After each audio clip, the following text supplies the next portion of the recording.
Hello các bạn. Chào mừng các bạn đã trở lại với kênh của mình ha.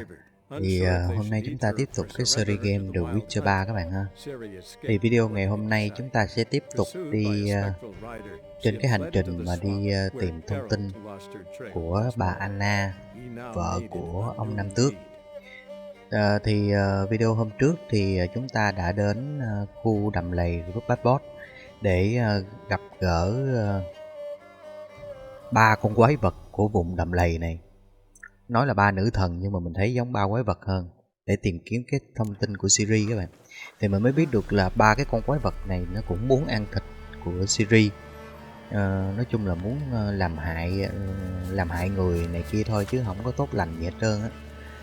Thì qua đó mình cũng biết được là cái người bà mà đang chăm sóc cho những đứa trẻ ở đây á là vợ của ông Nam Tước các bạn ha. Thì bà ta đã bị mấy bà quái vật nữ thần này thao túng các bạn, và bắt phục tùng cho mấy bà đó. Bây giờ mình sẽ quay về lâu đài của Nam Tước và mình báo thông tin cho ông Nam Tước biết là mình đã gặp được bà Anna ở đây các bạn ha. Trên đường quay về thì mình cũng có cái chuyện này mình cũng cảm thấy vui, là trước giờ video của mình đăng không có ai xem hết, ít người xem lắm. Thì hôm nay tự nhiên thấy cũng đông người xem. Nói đông vậy thôi, nói đông là đối với mình bình thường đăng lên đâu có ai coi đâu, có chừng khoảng 2-3 view. Nhưng mà hôm nay tự nhiên cái mình thấy là cái video thứ 6 cũng có tăng lượt view các bạn, 7 lượt view. Rất là vui các bạn. Thì mình cũng biết là mình làm video nó không có hay, video không có đẹp, nói chuyện cũng không có duyên lắm, nhưng mà cũng đam mê chơi game, với lại cũng muốn làm YouTube, lưu lại những cái kỷ niệm, những cái khoảnh khắc mà mình chơi game á. Mình cũng muốn gửi đến các bạn những video đó. Thì cũng rất là cảm ơn các bạn đã vào xem video. Hy vọng các bạn sẽ ủng hộ mình trong tương lai các bạn ha. Lại gặp trước các bạn.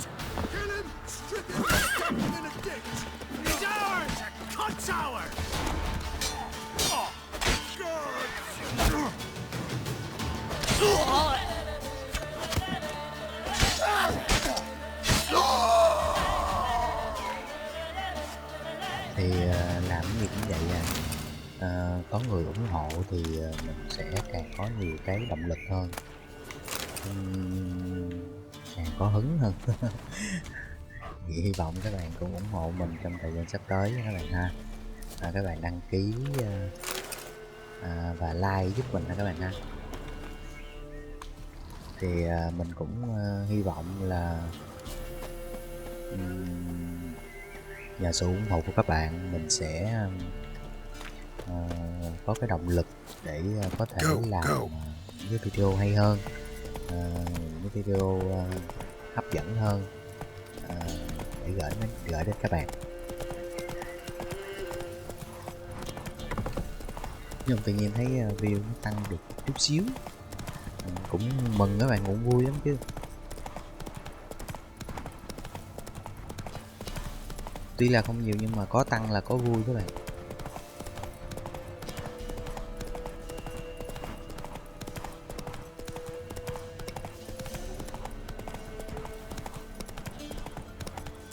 Thì cái kênh này của mình là mình sẽ làm những cái video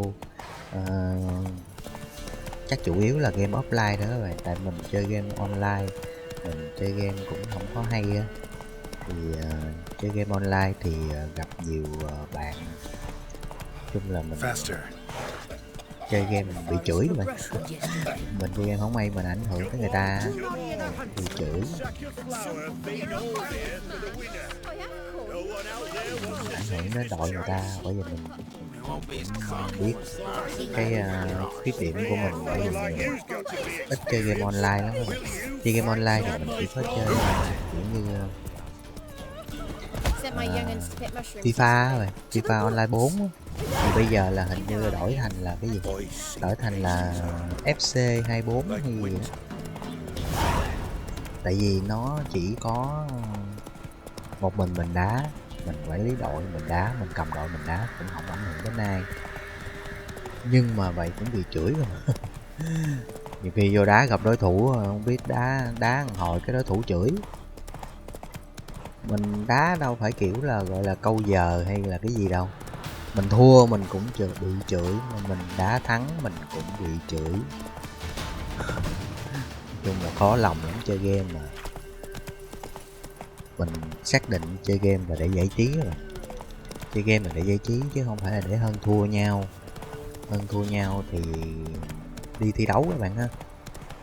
Hơn thua nhau là để đi thi đấu đi.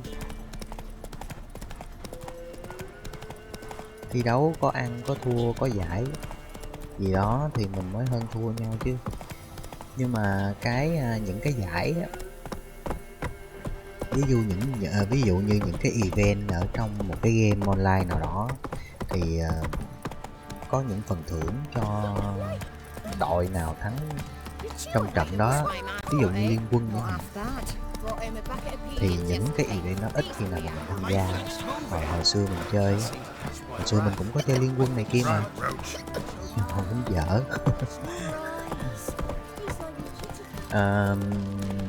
Ảnh hưởng đến đội của người ta, ảnh hưởng đến thành tích của người ta thì không bao giờ mà mình tham gia vào mấy cái game đó đâu. Mấy cái trận đó nó không bao giờ mình tham gia hết. Bởi vì mình nếu mà chơi online thì mình chỉ đá FIFA thôi, thì đối thủ của mình nó muốn nói gì cũng được, kệ, mình không có quan tâm. Thì người ta nhiều khi người ta thua, người ta cay cú, người ta chửi, có kệ. Hoặc là lúc mà người ta thắng, người ta nói mình gà này kia thì thôi cũng kệ, người ta đá hay, người ta thắng, người ta có quyền người ta nói, kệ, không quan tâm mình cãi lộn mình lại làm cái gì, đúng không các bạn?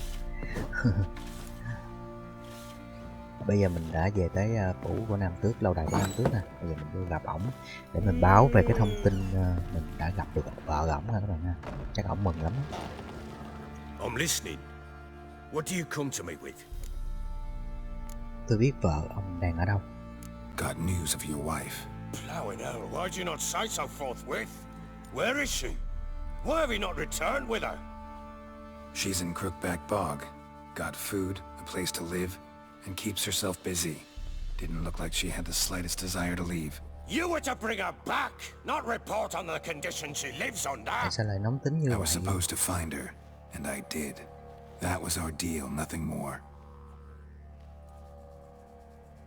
You still think me rotten to the core. A base bastard, don't you? You believe I alone am at fault for what happened here.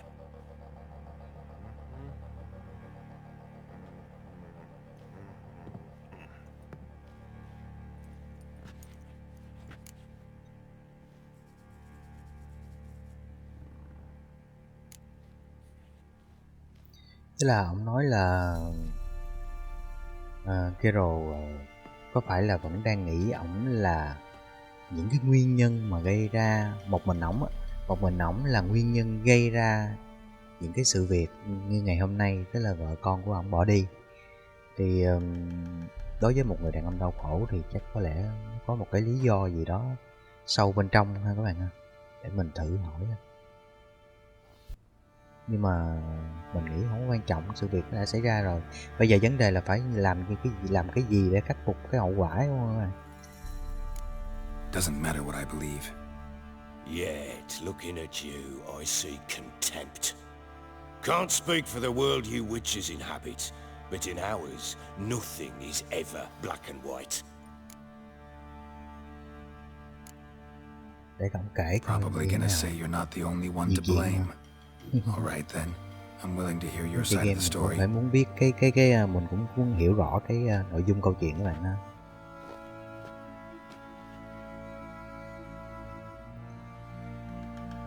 Rồi kể đi kìa không? It was love at first sight. A spear tore through my shoulder at the Battle of Anchor. She tended to my wound. Once I'd recovered, I asked her to marry me. She wept with joy. Soon after, Tamara was born. And after that, they sent me to Sidaris. A warlord had risen against King Ethan, and Foltest sent help. It was one battle to the next, one conflict after another. It was a life of war. I was seldom home, and I found comfort in drink. Grew so fond of hooch, I couldn't part with it when I did get home. Thế là ông kể về cái lương duyên mà ông gặp vợ ổng các bạn. Thì hồi đó trong một cái trận đánh trận nào đó thì ổng đã bị thương, thì vợ ổng chính là người chăm sóc cho ổng. Thì đến khi mà hồi phục lại thì ổng đã cầu hôn vợ ổng các bạn. Thì lúc đó hai người rất là hạnh phúc. Thì khi chung sống một thời gian thì cô con gái đầu lòng cũng ra đời. Thì sau đó thì chiến tranh nó vẫn tiếp tục đến, và ổng phải đi chiến tranh suốt ngày, suốt đêm, suốt năm, suốt tháng. Bởi vậy cái thời gian ở nhà không có nhiều, không có bên vợ con nhiều, thì ổng cũng nhớ nhung, buồn các bạn. Thì khi đó ổng chỉ biết tìm đến rượu thôi. Thì đó cũng là nguyên nhân dẫn đến cái chứng nghiện rượu của ổng. Đó, thì ổng cũng đã nhiều lần muốn bỏ nhưng mà không thể nào bỏ được các bạn. Để mình hỏi tiếp ha. All right. What then? I went from front to front, battle to battle, collecting soldiers' coin, while Anna sat alone with the babe for months. Later, I learned she'd not been so alone after all. For nearly 3 years, she'd found comfort in the arms of one Evan, a childhood friend, a dog's bunghole. Understand, damn it? One tussle in the hay I'd have waved aside, put it out of my mind. But the woman cuckolded me for years, without a whisker of concern for me, for my love.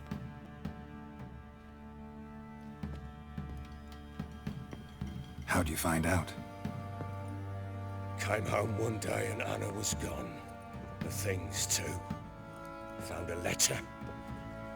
She wrote that she didn't love me. That she'd left me for that knob licker and taken Tamara with her. Felt like I'd been rammed in the arse by a horse. I went to find the bugger, to get the girls back, bring them home. Yet soon as I saw him, something turned inside me, something dark. I slaughtered the shit-eating twat and fed his carcass to the dogs.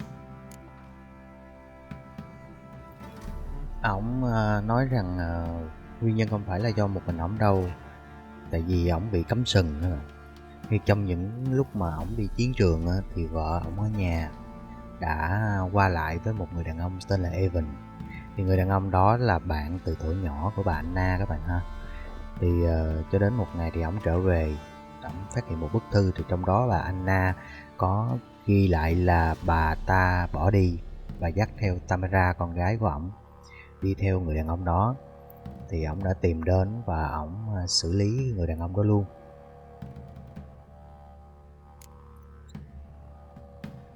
Mình hỏi tiếp đi. Imagine Anna wasn't exactly pleased. Ha! Bloody understatement if I've ever heard one. She flew into a fit, hysteria, threw herself at me, kicking and clawing. Finally grabbed a knife. It would have been the end of me if I'd not leapt aside.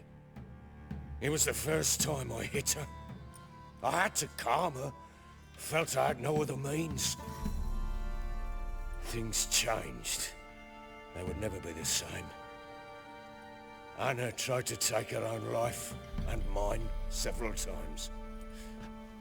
She would prod me, goad me, taunt me, in the hope I would hit her again, perhaps. She'd scream that I'd robbed her life of love, that I'd destroyed the idea for her, and so might as well kill her. How many times I apologized. How many armfuls of blooms and gifts I brought. She cared not a bit. 2 years of her anger had turned to indifference, broken at times by her bouts of hysteria and my bouts of drunkenness. Cannot fathom how we survived those years, but we did. Though as you know now, not everything was as it might have seemed.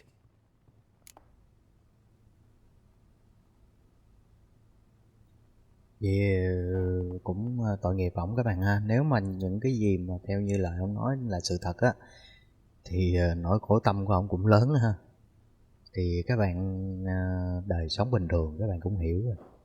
Một người đàn ông mà đi làm tướng nữa, làm quan đi, mà bị cấm sừng là biết mặt mũi để đâu. Cái thứ nhất là cái thứ hai nữa là cái tình yêu của mình bị phản bội, thì nó dẫn đến cái sự uất hận ở trong lòng, tức giận lắm các bạn.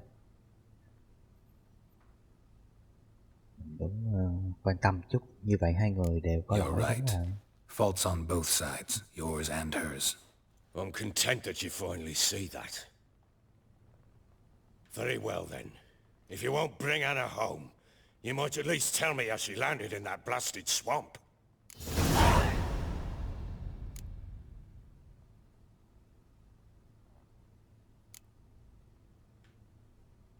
She made a pact with the crones and, well, I think she might have lost her mind. A pact?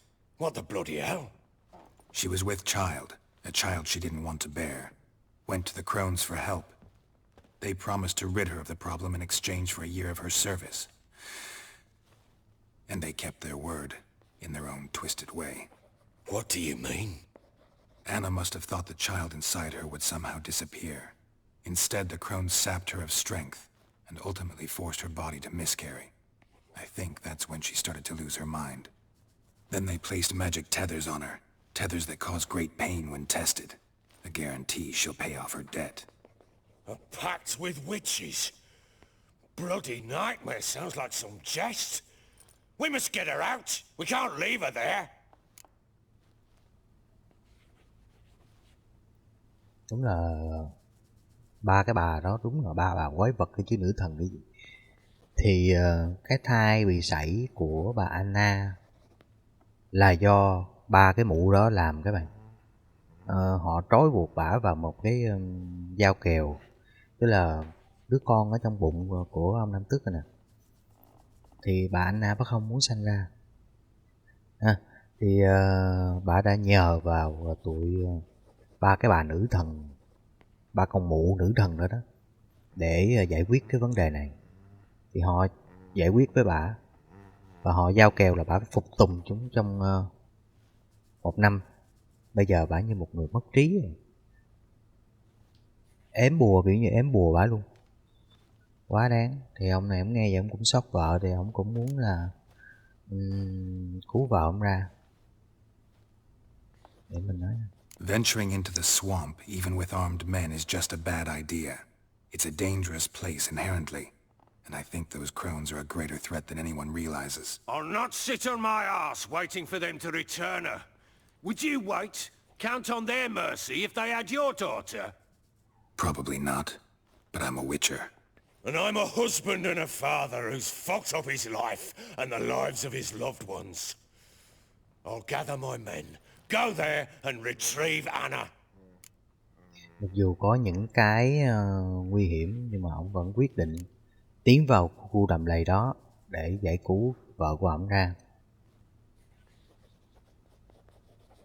We had a deal. I've done my part. Your turn to do yours. A word once given. Mình tiếp tục cái Now what did I thông last? tin của series. Basilisk. It had just attacked you. Ah, right. Gargantuan. One solid brute. Tới cái đoạn mà đi cưỡi ngựa xong rồi bị cái con gì nó bay trên trời, nó tấn công đó. It landed right in front of us. I thought we'd breathed our last. Watch out! If I don't survive this, you're to take whatever you want from the fortress. You'll survive! Let's show this bastard what we're worth.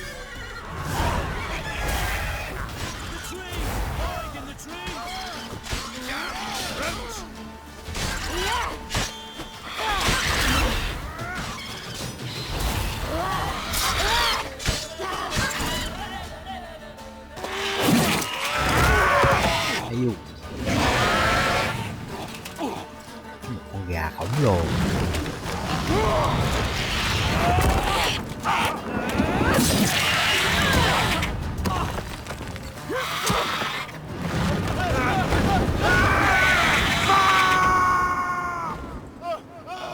Rồi nó gấp không đi đâu rồi. Gấp lên lâu đài. Sẽ chạy lên đó mình cứu không? Damn it! I can't leave him like that.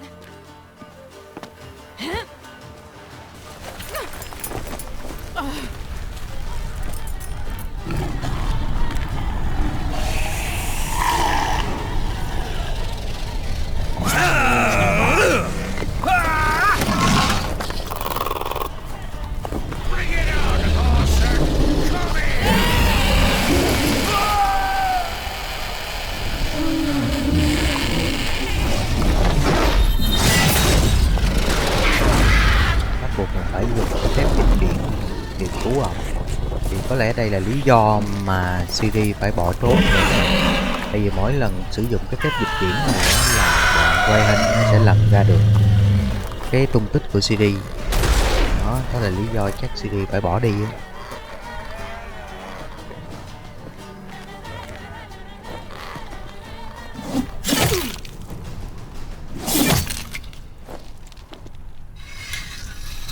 Siri cũng biết điều này á các bạn. Siri cũng biết là khi mà Siri sử dụng cái phép dịch chuyển, bọn quay hình nó đánh hơi được, nên Siri quyết định bỏ đi. Hú hồn. Rồi rút dao vô luôn.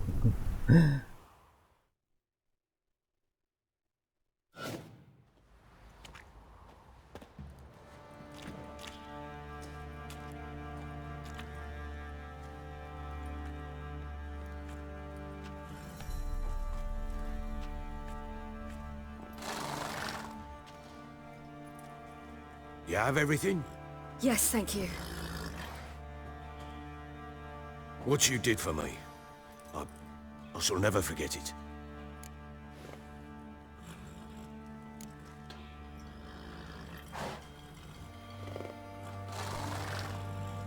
Hồi trước ông cũng cu mang mình, bây giờ huề đói. You helped me as well. When your man brought me here, you fed me, cared for me, had my wounds looked after. We're even now. You needn't leave. You're in good company here. We'll always have a warm corner for you. I must leave. Wraiths pursue me. The wild hunt. I was foolish to use the power. They're sure to have caught my scent. The wild hunt? Pursuing you? I'll endanger all of you by remaining here. You must tell the people to bar their doors and windows. And no one is to wander the night. And you? Where do you think you're going? Now, I ride for Novigrad. And then who knows where. Giờ Siri sẽ đến Novigrad. Ở chỗ đó có một người quen của mình các bạn. Một người quen của Geralt. Marigold. She mounted and rode off. It grew awfully empty without her.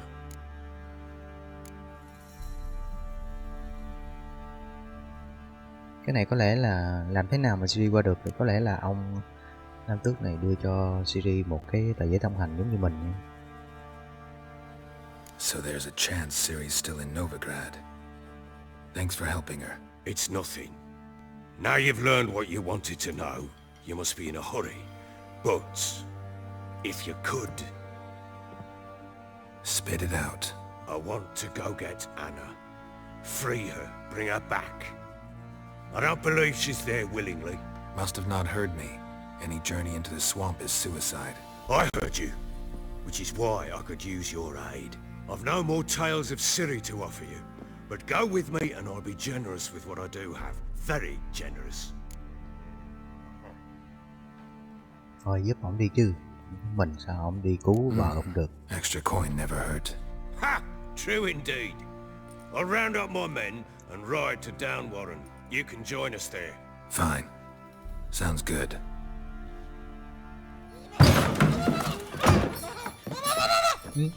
Con gì? Dare you!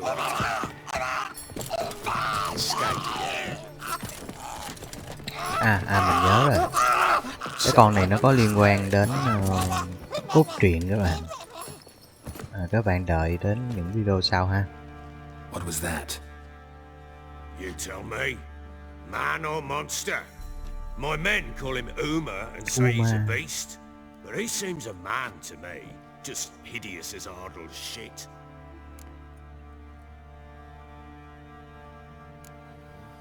Cái tên từ đâu ra? Uma. Strange name.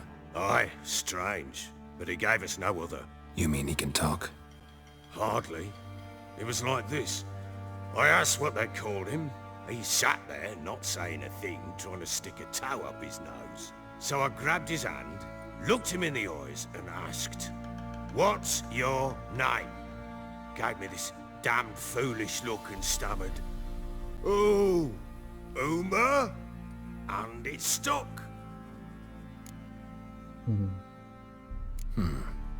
Doesn't look like a monster, but my medallion's trembling. Strange. Where'd you find him? Funny story, actually. I won him in a game of cards. Hôm nay thắng được cái con Uma đó trong một cái ván bài quen các bạn. Funny story. How so? I went to Novigrad once to rest, indulge in the city's pleasures. Stayed at a tavern and some folk there were playing, so I joined in. Cards were kind that day. Had one devilish hand after another. Robbed the whoresons blind. One fellow, a merchant, Skellige. hit it especially hard. He'd gambled away everything he'd brought from Skellige. Wanted terribly to play another hand, so I agreed. Asked him what he had to wager, and he showed me that sideshow. Not much in it for me, but fuck it, I thought. I'll give the man a chance to win something back. Luck was not with him, and Uma wound up here at Crow's Perch. End of story. Thế là trong một cái ván bài đó thì ông có một người thương gia từ ở vùng Skellige các bạn, hết tiền luôn, hết sạch tiền luôn, thì mới đem Uma mà ổng mua được cái vùng Skellige đó ra để đánh cược. Thì ông Nam Tước ông cũng muốn ông này gỡ lại, nhưng mà rốt cuộc cũng thua luôn. Bởi vậy Uma cuối cùng là được ông Nam Tước mang về Robert. Proper baron now. Even got a jester. Aye, though I feel something's not right with him. How so? Well, he seems more beast than man, but there's wisdom, cunning in the bastard's eyes. Or maybe I'm imagining it. Ever run into anything like him? No, but he doesn't look dangerous. I guess that's that. Doesn't eat much, so as long as he's no trouble, the boys might as well have some diversion. Time I was on my way. So long. Farewell. I hope you find your daughter.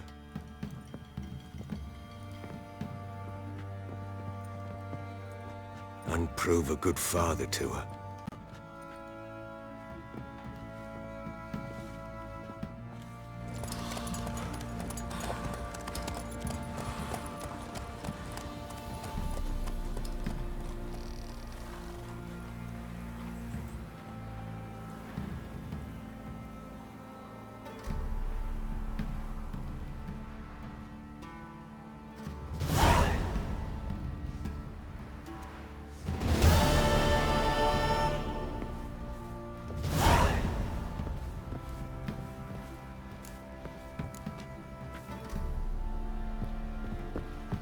Chắc mình giải cứu bà ấy luôn chứ ha. Tức có đầu rồi. Ổng đã tập hợp đội quân của ổng ở vùng Daweren rồi các bạn. Đâu rồi? Này, bây giờ mình sẽ đi đến đây ha, để cùng với ổng giải cứu vợ của ổng.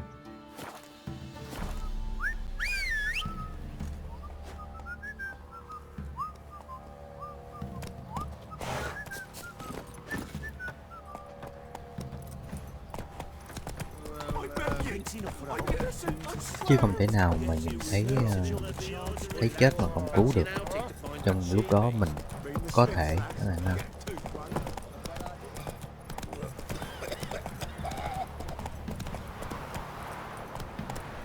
Thì chuyến phiêu lưu của Geralt, hành trình của Geralt là tìm kiếm Ciri, con gái của mình, đúng không?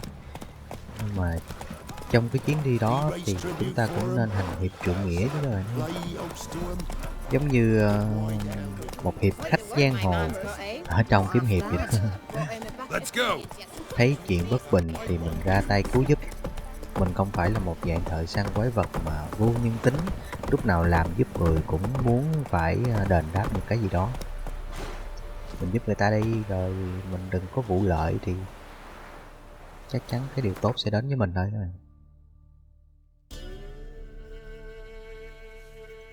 Trong đời sống cũng vậy. Khi các bạn giúp một ai đó mà các bạn vụ lợi nhiều quá thì thực chất đó không phải là gọi là giúp người từ cái tâm của mình đâu. Nó mất đi cái giá trị của cái việc giúp đỡ một người nào đó. Why the devil are there witch hunters here to start with? They didn't ride from Novigrad to hang two blob tits, did they? I don't Cái know, tụi thợ my săn lord. sợ săn phù thủy nè. They say where they were headed? Geralt! Good, you've arrived. Can't draw any meaning from this rabble's bawling. Perhaps they talk some sense after a few lashes. Well, spit it out. Where'd they go? To the village in the swamp, my lord. Lass rode with him, asking after her mother, Constant. Vậy là Tamara đã đến các bạn. We must go there at once, Geralt. Đi luôn. Agreed. I'll gather my men. With the swamp to cross and those cursed crowns to hunt down. Dạ, Tamara đã đến và đi sâu vào khu vườn đó, để tìm mẹ của mình. Mấy cái thằng thợ săn phù thủy nó tới đây nó làm loạn quá, bởi vì mình rất là ghét cái tụi thợ săn phù thủy. Đi tới trước đi ông, này chạy chậm. Chỉ chỗ mà.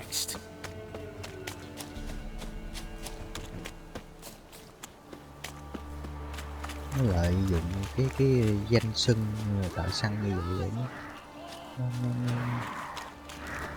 cái lũ này đúng là gọi là mất nhân tính đó.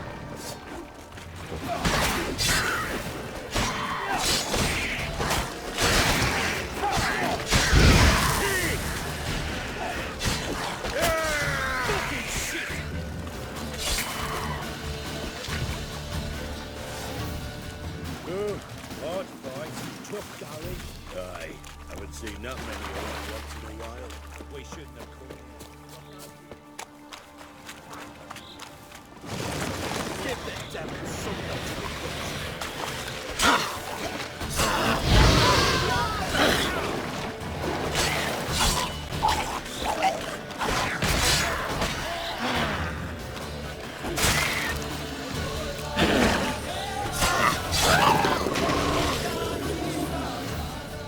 Con ma dú dài.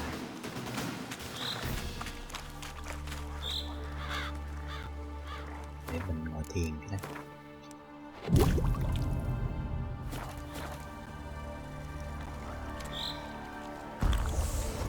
Chơi đất binh.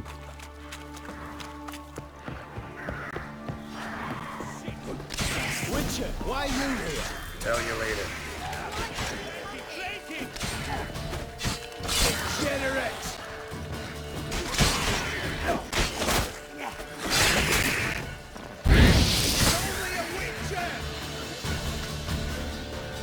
Đó, Tamara đó.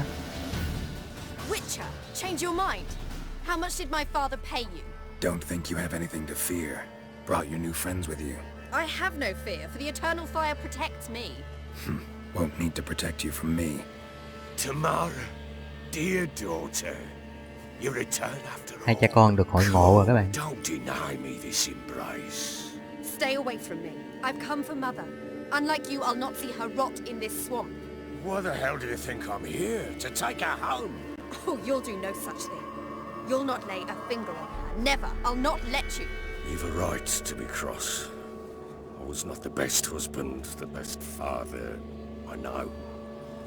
But I've changed. Ask anyone. Geralt, come, tell her.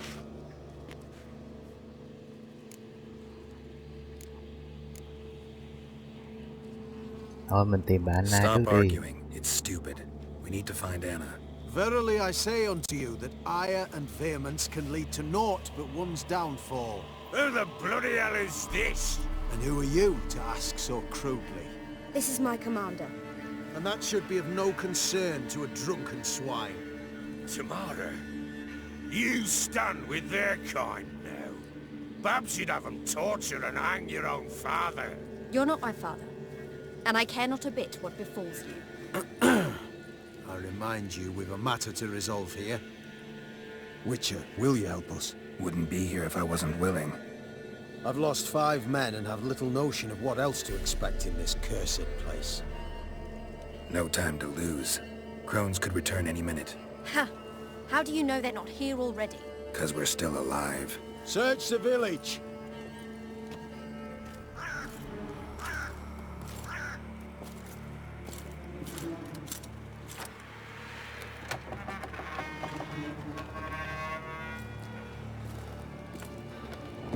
Bạn Na đâu rồi ta?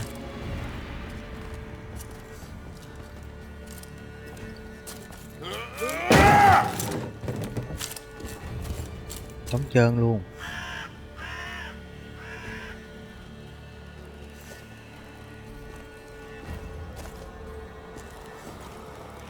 Don't.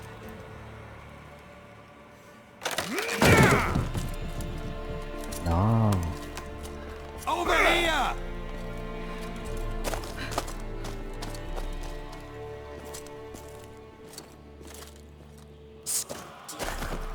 Oi! Get back, stinky head. Gingerbread loaf, freshly baked and hot. Mother. Clean as a Bạn whistle. Na giống như đang bị mất trí. She's a daisy. Go on, whip me. I made it too little. I nibbled it, but just to see if it's firm. But it's fresh, so take pity. Oh, Mother. Take pity. Giờ cố gắng đưa về để giúp bà tỉnh táo lại thôi chứ giờ sao giờ. Mọi chuyện nó đã qua rồi. Bây giờ phải khắc phục hậu quả. I begged. Mother. It's me. You recognize me? What's happened to her? I said I'd do it all. Give it here. I'll scrub it again. Scrub it clean. Khi bà bị ám ảnh của mấy bà Ron. Cái gì? Something's coming. Get ready. What was that? Wolves? Perhaps. Didn't sound like wolves. Because it wasn't. Get ready. Căng à, con này căng đó. No escape.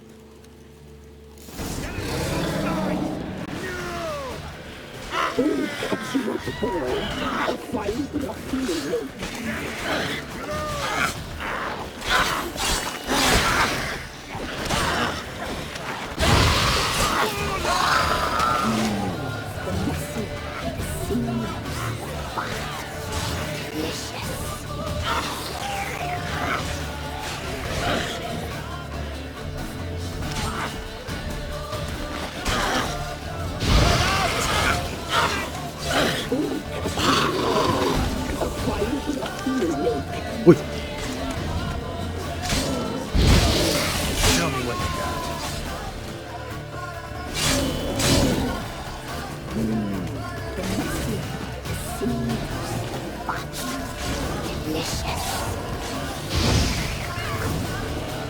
đó.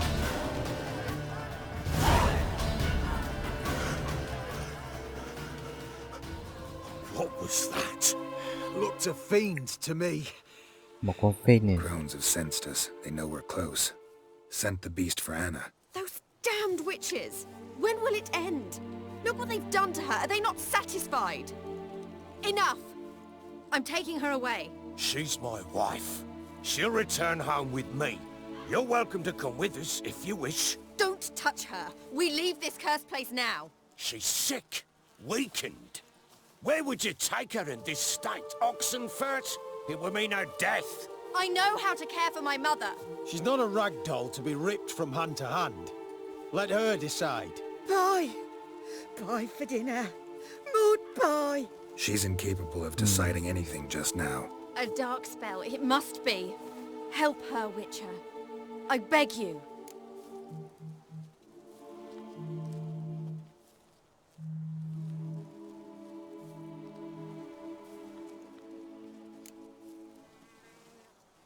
Before we do anything, we've got to get her out of here. Crones know we've come for her. Might send another monster, something worse than a fiend. I'll not go anywhere until you tell me you can help her. Break the spell. Ma thuật hắc ám. This is no dark spell, I'm afraid. Well, what is it then? She's been through a lot. Lost a child, was carried off by a fiend, lived in the Crone's village taking care of children who are now gone. It's left its mark, as it would on anyone. So it's hopeless. You can't help her. She's to be like this. I'm sorry. I know a hermit. A very wise man with a gift for healing. Met him some time past. Lives in the Blue Mountains. I shall take her there.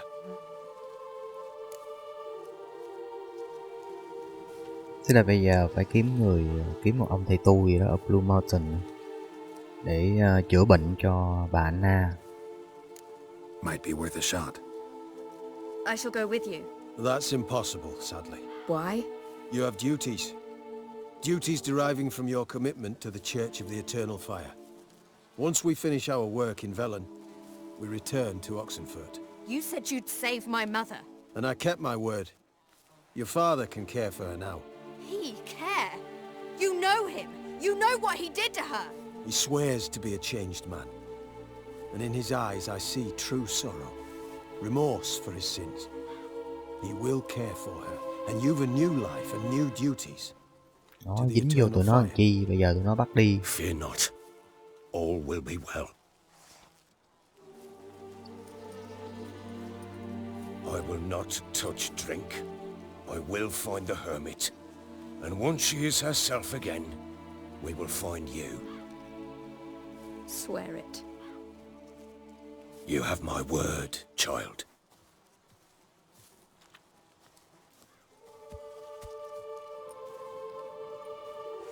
Một người bản lãnh như ông này mà đã biết hối hận và sửa sai thì mình nghĩ là ông sẽ làm hết mình, ông sẽ làm mọi thứ để có thể bảo vệ gia đình của ông. Witchers were made to kill monsters. It doesn't matter who posted the notice. The coin has to be right. Thế là đủ. Witchers Witcher không có tranh cãi, lương tâm của họ không có vai trò gì, họ chỉ chấp nhận được sự việc đã xảy ra và nhặt túi tiền được vứt dưới chân mình, tiếp tục lên đường. Nhưng chúng không mong Witcher cứu họ.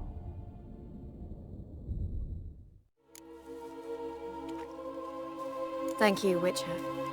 Despite all. May the eternal fire guide and protect you. Farewell.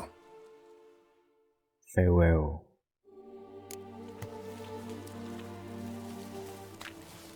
You were right. Bạn giúp cho I'm not so sure. We could do nothing more.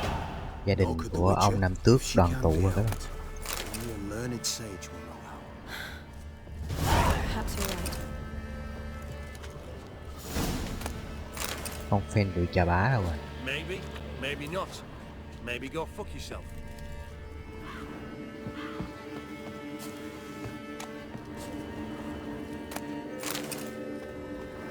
Kiếm con Fender. Đây.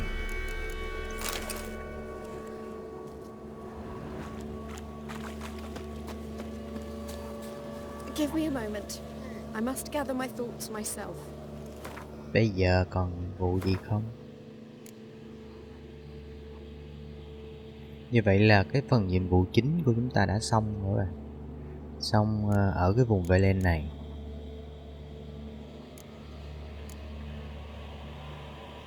Wow, nhiệm vụ phụ ở vùng Velen này cũng nhiều ha.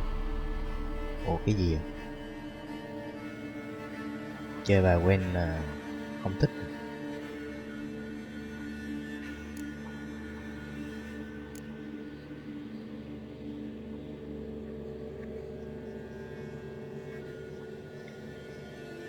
Ok.